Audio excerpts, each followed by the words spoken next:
Kad se osvrnemo na celokupan njegov naučni, istraživački, prosvetni, kulturni, politički rad, vidimo koliko nas je svojim radom i postignućima zadužio u svim oblastima kojim se bavio i kojih se dotakao. Lako, jer je lako govoriti o velikom čoveku iza koga stoje velika dela i koji je svojim radom i pregalaštvom obeležio čitav jedan vek, 19. vek.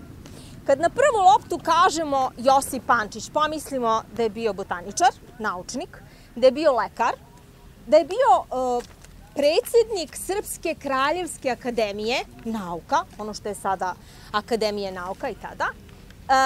Po njemu se zove lepotica među četinarima, jedna smrča Pančićeva omorika, i po njemu se nalazi najviši vrh gde se nalazi i mauzolej kameni i njegovi zemni ostaci, najviši vrh Kopaonika, Pančićev vrh.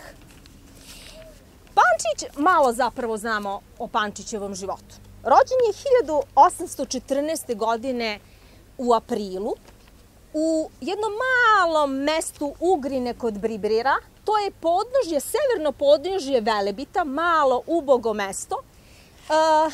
U jednoj, danas je to Hrvatska, nekad je bila Austro-Ugrska monarhija, u toj vinodolskoj opštini, od oca Pavela i majke Margarite, koji su imali 5 dece, 3 sina i 2 ćerke, i Pančić je bio 4. dete.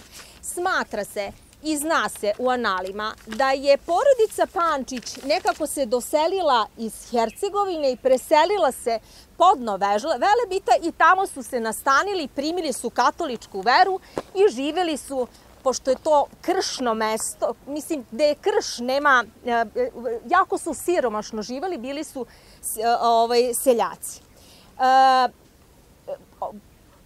Dalje školovanje, odnosno školovanje, obzirom da su mu roditelji bili jako siromašni, za školovanje i obrazovanje Pančića i njegovog brata preuzima njegov stric Grgur, koji je živeo u Gospiću, bio je sveštenik, zapravo župnik, i on preuzima ulogu da školuje brata Matu, koji je bio stariji, i Pančića, Josipa. Mata će se dalje usmeriti i postaće sveštenik, a Josip Pančić će iz tog malog ubogog sela preći put Gospića, Rijeke, Zagreba, Pešte i doći će u tek poluoslobođenu Srbiju. Osnovnu školu Pančić je završio u Gospiću, to je bilo 2 godine. A 1824. godine upisuje gimnaziju u Rijeci, takozvanu Regija Akademije Scientarijum, koja je trajala 6 godina. Pošto je bio državljanin Austro-Ugarske, još u osnovnoj školi uči nemački. A zatim čitavu gimnaziju pohađa na latinskom. Znači, tada je u gimnaziji uči još i italijanski, uči francuski, samostalno uči je španski i kasnije će naučiti još i engleski, tako da je bio poliglota.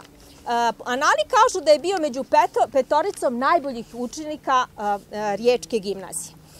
1830. godine odlazi iz Rijeke u Zagreb i upisuje jednu višu školu koja je zapravo jedan mudroslovski smer. Zašto? Zato što se i tokom gimnazije profiliše i vidi da ga zanimaju isključivo prirodne nauke, najviše biologija, i onda se usmerava ka tom putu. Znači, u Rijeci završava posle te 2 godine, završava tu višu školu, zapravo u Zagrebu, pardon, a u Zagrebu poznaje brojne Mađare koji su dolazili iz Pešte i koji govore da u Pešti postoji medicinski fakultet, a tada je medicinski fakultet proučavao sve. Znači, tada se učila i biologija, i hemija, i fizika, i on se usmerava da ode u Peštu i 1832. godine upisuje u Pešti medicinski fakultet. Imao je tu sreću da je tada na medicinskom fakultetu botaniku, sistematiku predavao čuveni profesor Josip Sadler, koji mu je utrao put ka proučavanju botanike, i Pančić kaže: i od prvog botaničkog kursa zavolim botaniku i rešim se za botaničara, te sam otpočeo živo botanizirati i sakupljati biljke oko Pešte i Budima, i docnije sam i lekcije davao nekim početnicima u botanici. 1842. godine doktorira na Medicinskom fakultetu, brani doktorsku tezu taksologija botanika, to znači da se već profiliše da radi biologiju, da radi botaniku, da se bavi biljkama. Tu doktorsku tezu piše na latinskom i posvećuje svom dobrotvoru stricu Grgoru. I sad se pitamo, opisao 832. završio 42. 10 godina studirao zato što je bio jako, nije imao više sredstava za život, morao je kako da radi, tako da studira i najčešće je davao časove francuskog i italijanskoj deci bogatijih imućnih peštanina. Po završetku Medicinskog fakulteta 42. postaje doktor celokupne medicine. Rešava se da se ne zapošljava u državnoj službi, već da bude privatni lekar. I 1843. godine odlazi u Budin i tamo drži privatnu praksu. 45. i 46. 1800. odlazi u Banat, u jedno malo rudarsko mesto zvano Rukberg, i tamo postaje privatni lekar. Međutim, pošto su njegovi pacijenti bili siromašni rudari, on ne može da se izdržava od toga, tako da uporedo sa time on zapravo i daje časove deci vlasnika rudnika Hoffmanovih i tako se izdržava. Ali, vrlo živo botanizira. Znači, obilazi čitav Banat, skuplja biljke, odlazi u Karpate, skuplja biljke, odlazi u Delibašku peščaru, proučava peskove, skuplja ne samo peskove, nego ni stene i minerale i rude.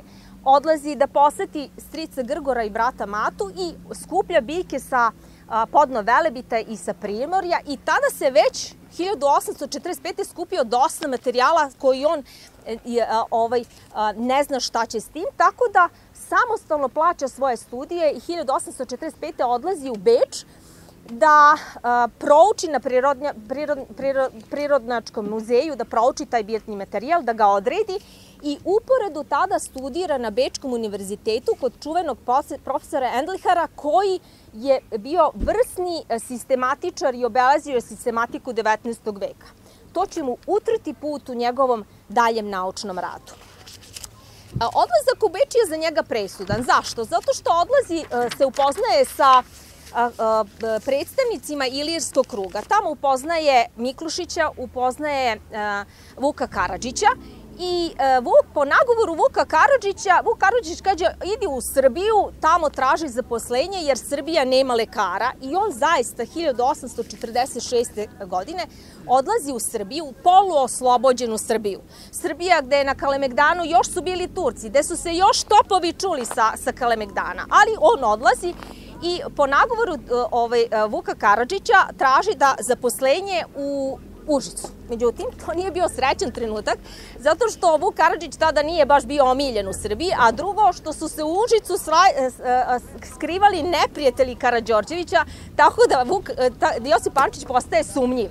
I oni ga ostavljaju, vlada ga ostavlja na ledu, tako da on malte ne skoro čitavu godinu ostaje u Srbiji bez zaposlenja. I kad već odlučuje, znači dok je u Srbiji, on odlazi u Užice, skuplja biljke, odlično, ovo je blagoslovena kiša, odlazi na Avalu, proučava biljni materijal, skuplja biljke, znači živo se bavi botanikom. I kad je potrošio, što bi rekao, sve zarađene pare i rešava se vrati u Ugarsku, dobija poziv od Avrama Petronijevića, popečitelja spoljnih, koji je imao fabriku stakla u Jelici, u blizini Jagodine.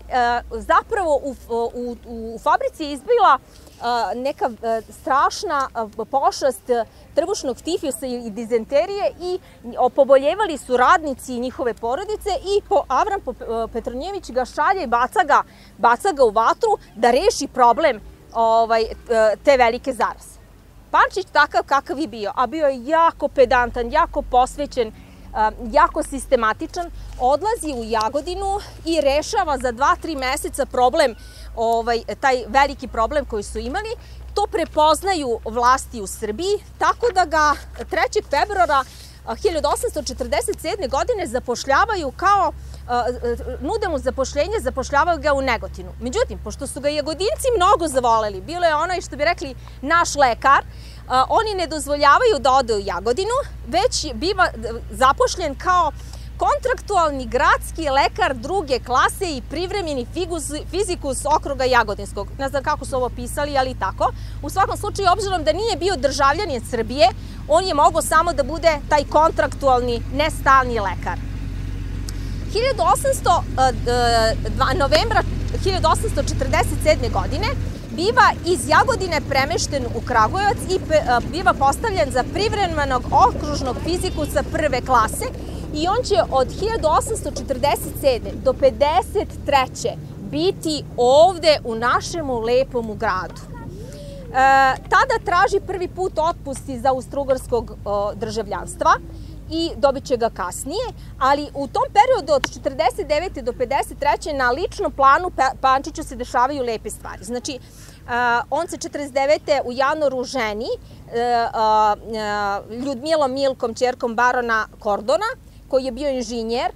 Zapravo, dok je bio u Jagodini, odlazi u Ćupriju. U Ćupriji je bio baron, tamo sreće Ljudmilu i kada je postavljen kao lekar u Kragujevcu, on prosi Ljudmilu, tada prelazi iz katoličanstva u pravoslavnu veru i ženi se, naravno, sa Ljudmilom će imati 7 dece i ovo je, znači, za njega važni momenti. Ženi se u crkvi u Ćupriji, venčao ga je arhimandrit iz Ravanice, znači jedno veličanstveno, kažu, venčanje je bilo u Ćupriji.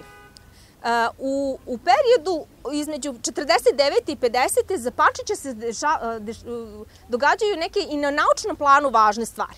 Iako je imao samo objavljen doktorat i nijedan naučni rad, postaje 50. godine dopisni član Društva srpske slavetnosti za prirodne nauke.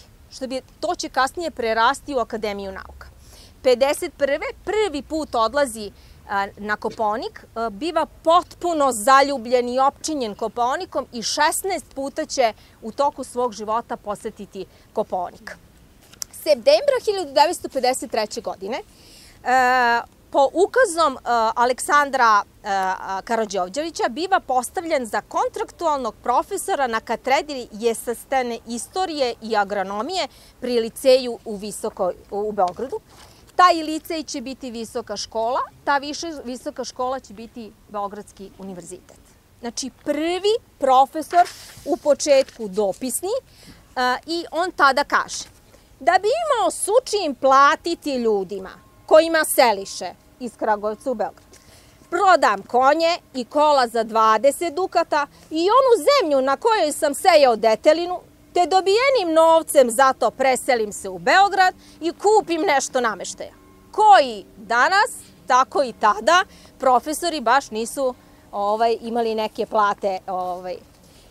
No dobro, 53. godine, znači, dobija otpust iz austrougarskog državljanstva i u aprilu 54. postaje prvi prarođeni Srbin, znači dobija srpsko državljanstvo, što će mu omogućiti da oktobra 54. postane stalni desviteljni profesor jestastvenice i agronomije na liceju. U periodu od 1853. do 87. kada je već bolestan, on vrši dužnost, znači, profesora tih prirodnih nauka prvo u liceju pa na visokoj školi. Znači, punih 34 godina jednog požrtvovanog, jednog velikog rada koji je imao puno odricanja i koji je bio plodonosan. Čime se sve to bavio Pančić? Znači, prvo, bio je univerzitetski nastavnik i profesor i njegov je pionirski rad kako u naučno-istraživačkom radu, najviše na polju botanike, ali i zoologije, mineralogije i geologije.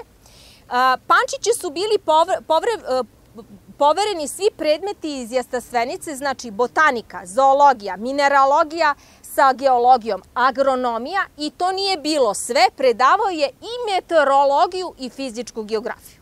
Iako je 1000 puta pitao ministra da ga otpuste, da nekom drugom daju te predmete da drže, on praktično do 3 godine pred smrti je držao gomilu predmeta, jer nije bilo kadra koji je mogao da iznese te predmete.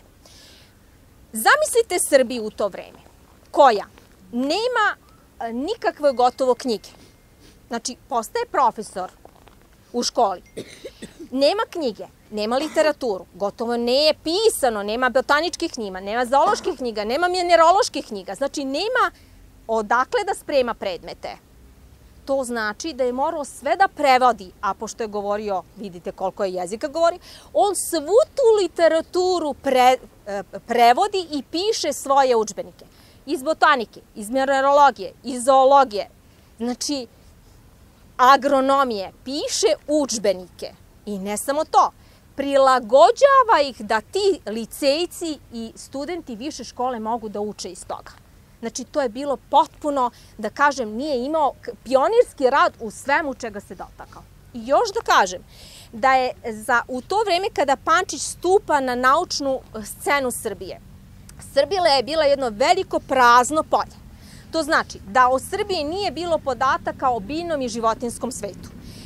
Lamartine, kada prolazi na putovanjima kroz Srbiju, kaže Srbiju čine nepregledne šume. Tačka. Sve ovo ovde što vidite, to je bila šuma. U Šumadiji je ostalo svega 30% nekadašnjih šuma. Profesor Grisbach kaže, meni je Srbija za botaniku potpuno neinteresantna, nema se šta videti i opisuje svega 140 biljnih vrsta. Kada je Pančić završio svoje naučno-istraživačko rad, za sobom je ostavio preko oko 2500 popisanih biljaka na prostoru Srbije i 178, a po nekima 201 vrstu koju je prvi put pronašao, proučio, opisao i u nauku uveo. Možete da vidite kolika je težina onoga s čim se Pančić sretao u svojoj karijeri. Da napomenem da je 1884. bio postavljen za člana državnog saveta. E sad, tu je bio jedan birokratski problem. Znači, 84. koliko je tad imao? Imao 70 godina. Sa 70 godina, da bi bili član državnog saveta, vi morate da imate neku nekretninu. Znači, kuću, ne znam, njivu ili bilo šta. Pošto je prodao onu njivu kad se selio iz Jagodine u Kragovice, on nije imao ništa do zidane kapele u okviru crkve Svetog Marka u Beogradu. Znači, samo je imao kupljenu zidanu kapelu gde je mislio da sahrane njega i njegovu ženu. I oni mu to pripisuju kao nekretninu i on postaje član državnog saveta na kontu toga. 1887. ministar prosvete, pošto je već Pančić i star i bolestan, razrešava ga dužnosti honorarnog profesora velike škole i upravnika botaničke bašte. On se povlači, ali i potpuno je svestan, do zadnjeg trenutka radi. Upokojio se 8. marta 1888. godine. Dakle, priseban i tada je, 2-3 dana pre upokojenja, radio je na govoru za botaničku baštu i radio je na jednom velikom delu koje je trebalo da pokrije biljni životinski svet na području Balkana. Nadam se da vam nije dosadno da kažem još par reči. Može? I može. Dakle, on je bio naučnik. Znači, predavao je predmete sve koji su bili vezani za biologiju. Znači, i botaniku, i zoologiju, mineralogiju, i agronomiju. Znači, za tih punih 42 godine je proučavao živi i neživi svet. Znači, skupljao je stene i minerale. Za tih 42 godine 42 naučna rada i stručno je objavio. 28 odnosi se na botaniku jer je ključ njegovih istraživanja i velika ljubav zapravo su bile biljka i botanika. 6 radova je zooloških, 4 rada su iz geologije. Napisao je 16 monografija, a onaj ko se bavi naučnim radom zna koliko je teško napisati jednu monografiju. Ostavio nam je floru Kneževine Srbije napisanu 1874. godine sa dopunom iz 1884. godine, gde je popisao, rekla sam vam, na području Srbije ničega nije bilo popisano, a on daje floru Srbije.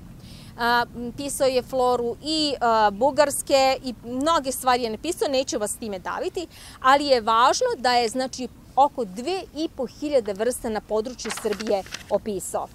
5 Pisao je naučno-popularne članke i posebno su interesantni oni izveštaji koji je sa tih čuvenih Pančićevih putovanja sa licejcima. Naime, on je tražio od ministra da se svake 3. godine povede licejce, one sa visoke škole, i da odu, da ih baci po Srbiju, da obiđu Srbiju i da skupe biljni životinski materijal. Znači, očiglednost u nastavi. Odeš, vidiš, pipneš, osetiš i naučiš na taj način. Za 20 godina svog rada 6 puta je vodio licejce, a prvi put 1856. sa profesorom Raškovićem i još 5 licejaca. Išli su 40 dana, znači od 2. jula do 20. avgusta. Krenite ovako: Beograd, Mačva, Šabac, Užice, Aleksinac, Kruševac, Smederevo, 40 dana na pešaka, na konjima ili sa kolima.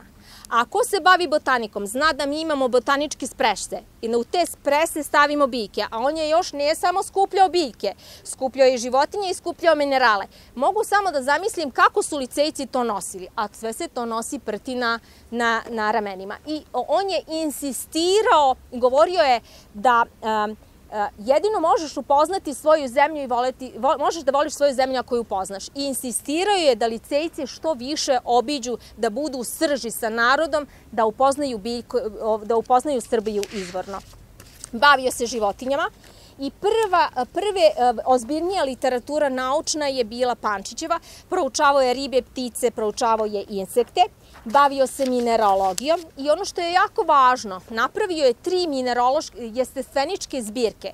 Potpunu zbirku biljaka, zbiljku životinja i zbirku minerala. Kada je 1880. godine napustio profesorsko mesto profesora mineralogije, ostavio je 4086 primjeraka, od toga 1600 minerala i fosila. Kad je pao meteorit u Soko Banji 79. godine u 19. veka, prvi je pisao na ovim prostorima balkanskim o meteoritima. Znači, jedan erudita po znanju. Pedagoška aktivnost, znači, bio je profesor jestestvenica od 51. godine, ali ne samo da je bio profesor na visokoj školi i liceju, da je napisao knjigu iz zoologije, iz mineralogije, iz botanike, pisao je za običan narod. Znači, napisat će jestestvenicu u osnovnoj školi i tada kaže da zalaže se kod ministra, tada obrazovanje nije bilo obavezno, da osnovno obrazovanje mora biti obavezno u Srbiji i da se uče strani jezici. To je 19. vek. I kaže, čovjek sa znanjem može u mnogo prilika da bude od koristi nekome, a neznaiša je svaka do štete čitavom društvu. Znači, kada je bilo potrebno, vraćao se u svoj prvobitni poziv lekara. U Prvom srpsko-turskom ratu, u Drugom srpsko-turskom ratu, u srpsko-bugarskom ratu bio je vojni lekar i šef vojne bolnice. A za zasluge u miru Pančić je bio nosilac odličja Crvenog krsta i ordena Svetog Save prvog reda. Bio je član brojnih društava, od Društva srpske slovesnosti, pa Srpskog učenog društva, pa bio je dopisni član Mađarske akademije nauka, pa Jugoslovenske akademije nauka, pa čuvar zbiljke Srpskog lekarskog društva, ali 1886. godine osnovana je Srpska kraljevska akademija i tada je Pančić izabran za prvog svog predsjednika. Znači, koja je to čast? Rukovodio je brojnim naučnim i pedagoškim institucijama. Kada je licej postao velika škola, 6 puta je bio rektor velike škole, a 1874. godine je postavljen i za upravnika botaničke bašte. Ali ono što je važno, ne samo da je rukovodio naučnim institucijama, već je bio i član nekih bio je rukovodilac i u nekim državnim institucijama. 1870. godine biva postavljen za narodnog poslanika i potpredsednika Narodne skupštine, a tada je Narodna skupština bila od 14. septembra do 21. oktobra baš ovde u Kragujevcu. Naime, na osnovu zemaljskog ustavina Kneževine Srbije, knez bira na svaka 3 poslanika po jednog sa svoje strane koji se odlikovao naukom ili iskustvom u narodnim poslovima. I knez tada bira Josipa Pančića za narodnog poslanika i za potpredsednika Narodne skupštine. To će ponoviti 1871. 1880. biva postavljen za člana glavnog prosvetnog saveta i donosit će brojne odluke koje je vezano vrlo važno za prosvetu u Srbiji, a 1984. godine postaje član državnog saveta. Pančić je sahranjen 8. marta 1888. godine. Prvo u blizini, u okviru crkve, u toj zidajnoj grobnici kod crkve Svetog Marka u Beogradu. Posle Prvog svetskog rata njegove zemlje ostaci se prenose na novo groblje, a pošto je negde bilo zapisano da je njegova velika želja bila da mu zemlji ostaci budu pohranjeni na suvom rodištu, poštovaoci Pančićevog dela i planinari će 5. jula 1951. godine da te zemlje ostatke prenesu u kameni monozolej koji se nalazi na vrhu Kopaonika na suvom rodištu i odatle će Pančić moći da posmatra sa ovog i onog sveta Kopaonik koji je toliko voleo. Završit ću ovu priču rečima Tucakova koji je 76. godine rekao ovako: Pančićevo delo je tako mnogostruko i bogato da ovaj naš velikan predstavlja i sintetizuje u jednoj ličnosti čitavu jednu monumentalnu instituciju. To je čovek koji je u jednom biću objedinio u kondenzovanom obliku bezbroj osobina, retkih vrlina, velike darovitosti, legendarne vrednoće, etike i morala. I ja bih još nešto rekla. Kada se svako od nas dobrano zagleda u sebe, kada se okrunimo i dođemo do svoje neke suštine, kada skinemo sve neke maske profesora, lekara, što bi rekao Bora Đorđević, mlekara, pekara, apotekara, ostaje samo čovek. Kakav čovek? Čovek koji je za sobom ostavio dela, jer ćemo se po delima svojima poznati. Imaju ovi prostori balkanski, valjda na metromašini, valjda šibani, valjda između 1000 struja, ljude velike koji su nas svojim delima zadužili, koji su postali i ostali svetionici i uzori kojima treba da težimo i da stremimo. Danas smo pozvani i prozvani da se osvrnemo i zagledamo u te ljude svetionike koji su svojim radom i stvaralaštvom postali svetli primjeri i svetionici novim generacijama. Sve ono što gledaš, čemu stremiš, postaje vodilja života, život ispuniš delanjem i na kraju ostaju dela, svedočanstva po kojima ćemo se poznati.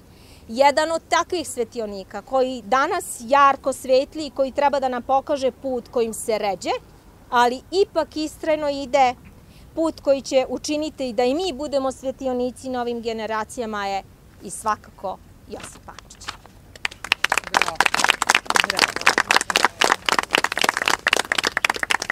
Ja ću samo još crticu o slezu i neću više. Da, red bi bio malo slez da pomenem. Jeste. Dakle, ovde baš na ovom mitobotaničari kažemo locus classicus. Znači, moji studenti obožavaju, to je latinski, to obožavaju. Ko ne voli? Da. Dakle, ovde baš na ovom prostoru je Pančić pronašao taj slez, kragujevački slez, koji se malo razlikuje od drugih jer ima malo veću cvetnu dršku, malo bolju i tako, da vas ne zamaram sa sematikom. Opisao je i uveo u nauku kao kragujevački slez. Zapravo, prvo ga je našao na potezu između Vraćešnice i Ljuljaka, a zatim i ovde. Ali ga je opisao, mi to kažemo, uzeo sa Betinog brda, izanalizirao, upisao, objavio rad na nemačkom, prvo je pisao na nemačkom, a kasnije isključivo na srpskom, i uveo u nauku. Sada, smatralo se kad su obilazili ljudi kasnije da je kragujevački slez potpuno nestao iz svetskog genofonda, jer se nije nalazio na lokalitetima na kojima se inače ne je opisan. Međutim, profesor, odnosno kustos Prirodnjačkog muzeja, jedan sjajan čovek, Nikitić, je u okviru svojih istraživanja endemične flore, zaštićenih vrsta, vratio se na lokalitete gde je Pančić opisao slez i na potezu baš ljuljaka duž puta, na Međama, gde se inače slez nalazi, našao je primerke Altea kragujevacensis, znači kragujevačkog sleza, i sada su istraživanja u toku da se potvrdi da je to baš slez identičan onaj koji je i Pančić opisao na ovom prostoru. Profesor Niketić je dolazio i na Metino brdo, ali na Metino brdu nije našao slez. Smatra se da se širenjem gradskog jezgra i uticajem čoveka poremetilo stanište, jer kad promenite stanište, vi promenite uslove biljke i ona tu više ne može da raste. Dakle, ovde na ovom potezu više slez ne raste. Hvala. Izvinite ako sam odužila, ali stvarno nisam mogla... Zato ga imamo kao opomenu ovde. Da.